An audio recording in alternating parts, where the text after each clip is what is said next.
sa mga nag-move on dyan. Sana may benta pa nito, no?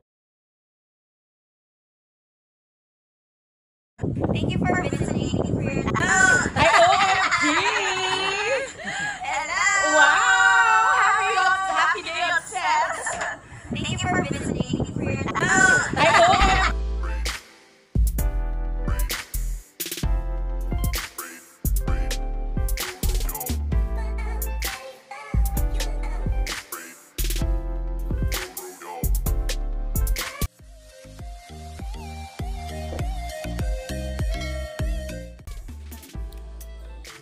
May panibagong update, Kim Pao.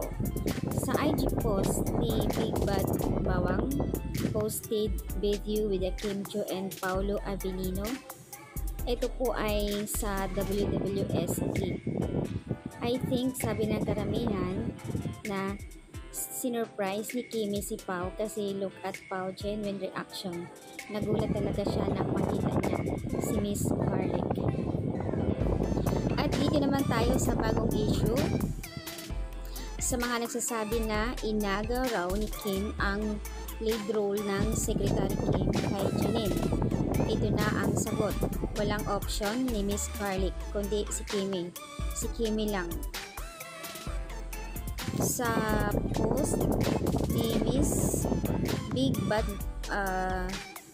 Wang, we choose you and had no other options as we entrust to you and the role of Secretary Kim and you're killing it on set. We are so proud of you and you're excellent portrayal. So ayan po yung comment niya dito na ang choose niya talaga ay si Kim. Excellent. So sa mga nagsasabi raw, so ibig sabihin itong role na ito dapat pala noon ay kay Janine. Pero kung sakali man talaga kung sila, dapat noon pa in-announce ito. Marami kasi daw naghaka-haka, nagbigay komento yung iba ngayon na yung dapat yung role na yan ay para kay Janine. Sabi nga nila wag na pilitan kung hindi na talaga maibalik ang Paunin. Kasi nga may film naman ngayon si Janine. Sa katunayan, dalawang film ang gagawin niya ngayon pero hindi pa sure kung sino yung magiging partner niya doon. So magiging happy na siguro ang lahat kung ano yung mga project ni Janine kahit nawala si Paolo.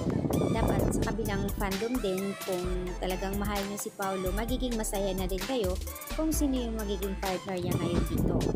So ganun lang dapat. Wala na yung intriga kasi both side naman may mga project naman din sila. Simula pa lang nang in-announce dito na talagang si Kim na yung nabansag nila, kumbaga in-announce. Sabi kasi ng karamihan, may nag-claim talaga daw na kay Janine dapat iyon. Hello, since first time na mabalita ito na may adaptation ang Secretary Kim at di pa pinalabas ang linlang, si Kim na talaga yung choice nila. And kung pagbabasihan naman daw sa itsura, both naman pretty. Pero kasi si Kim may pagka-similarity kasi siya sa Korean and Enchik, kaya mas nababagay daw sa kanya at saka sa tipis ng katawan. So, ayan yung update guys. Marami talaga, hindi pa rin mawawala yung mga haka-haka kung ano naman yung mga pinag-uungkat nila. Kaya pala sa post ni Kim sa kanyang IG about doon sa mga choose kung sino, pero yung post niya is mga photos. So, yun pala yun. Kaya pala sabi ni Bila, so papaano kung yun ang choose niyang picture na parang ganon. But anyways, magiging masaya na sana ang lahat. Kasi eto na, nandito na talagang confirm na si Kim na talaga yung kapartner sa WWSK. Magiging happy na dapat ang lahat kasi may project naman din si Janine.